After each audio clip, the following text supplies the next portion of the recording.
Hey, what's up YouTube? It's your dude Heat Ledger. Today I wanted to show you guys my top 5 Jordans in my collection. Before I get into it, if you guys can hit me with that thumbs up and a subscribe, I have a lot more sneaker content on my channel and on the way. Thank you. So the number 5 shoe in my collection, which you guys might be a little surprised about, is the 2015 Aqua 8. A lot of people just aren't feeling this shoe.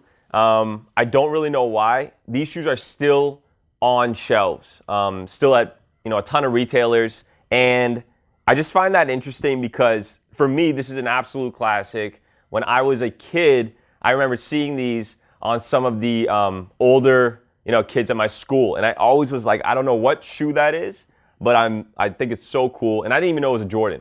So since then, I've always had this interest in the Aqua 8, and I think they released in 2007 or retroed in 2007. I didn't get my hands on them then, and then it's been about 8 years until they re-released. So I was super excited when I heard these were releasing last year. Had to get them, and I'm just so surprised that they're still on shelves. Shout out to my friend Will. I traded my Fire Red 5s and a pair of Reeboks for these Aqua 8s. I thought it was a pretty good trade, and I'm really happy to have these. Number 5 shoe is the Aqua 8. All right, so my number 4 shoe is the Jordan 13 Cherry.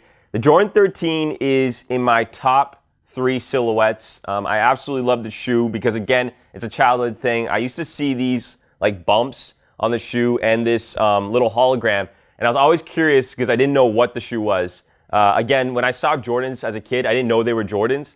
I was just very fascinated by just the very unique look of the shoe. And then when I grew up, I realized what the shoe was, and then I had to buy all those models that I remember seeing as a kid.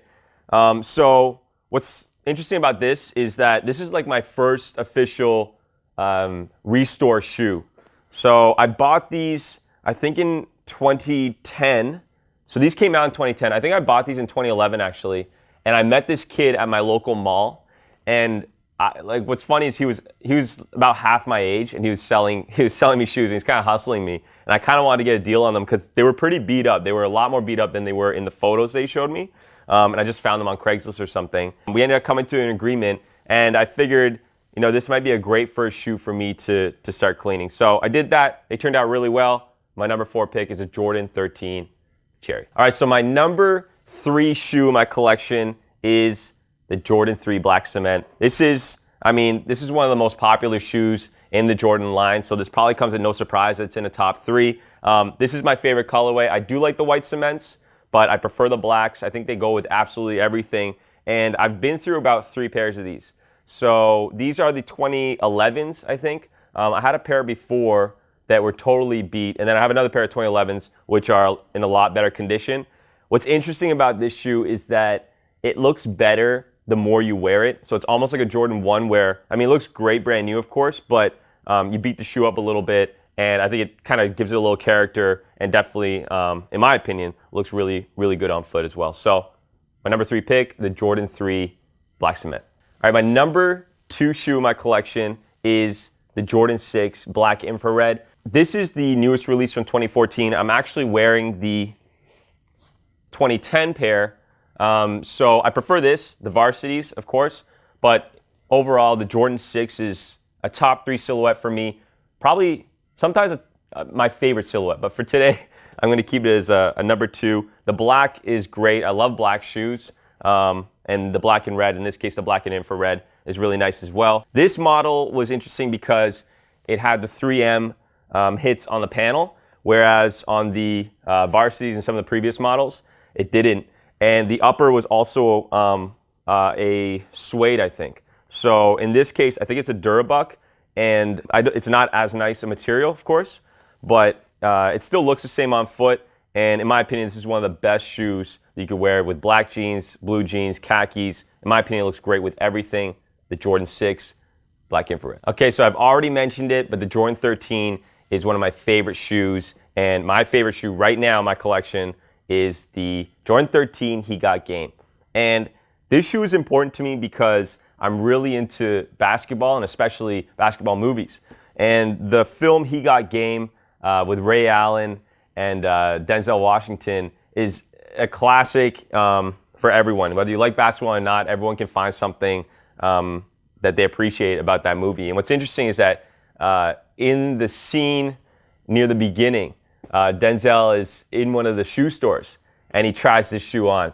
And the official name is not the He Got Games. It was kind of nicknamed the He Got Games afterwards or after the movie. But you know, it's kind of a nickname that's stuck with the shoe forever. And in my opinion, this is just a great shoe. The color blocking is really nice. You have black, white, and red. You can't go wrong with those three colors. They look great with everything. I don't wear this pair that much. I kind of just keep it to special occasions, I suppose. And I love I just love the way it looks. And I'm hoping these retro really soon so I can pick up another pair and beat them up. So these are the Jordan 13 He Got Games. That's my favorite shoe of all time. All right, I want to mention a couple of shoes that if they were in my collection, they'd probably be in my top 5 and I'd have to reorder what I just showed you. The Jordan 11 Breads, I bought those for the first time in 2012. So I camped out overnight, I got them, and I got this ridiculous offer at the time for resale. And so I sold them thinking I could just acquire them again for an even cheaper price and maybe make some money off it. Turns out they're pretty hard to find now in good condition. So I kind of regret selling them, although at the time I kind of needed the money and I sold them for I think like twice as much as I bought them for. So, I mean, to me, it was just a great opportunity, but I still kind of regret not having that pair. The Jordan 11 Breads would definitely be in my top 5. In addition, of course, the Jordan 1s. I love the Jordan 1s. I primarily like the 1s, 6s, and 13s, but if I had the Bread ones, the Royal ones, the Shadow ones, even the Chicago ones, the new Chicago ones, I think those might make my top 5. It's a very popular shoe that a lot of people are trying to acquire. So, I mean, it kind of feeds it. I'm kind of feeding into the hype in that sense, but as well as just an absolute classic, you know, one of the first or the first shoe Jordan was wearing on court under his own signature line. So, you know, I definitely will hope I can get those in my collection as well. All right, guys, so I hope you liked my top 5 Jordan shoes in my collection. If you did, again, please hit me with a like. And let me know in the comments down below, what is your top 5 Jordans in your collection? That's it for now. I'm your dude Heat signing out. Peace.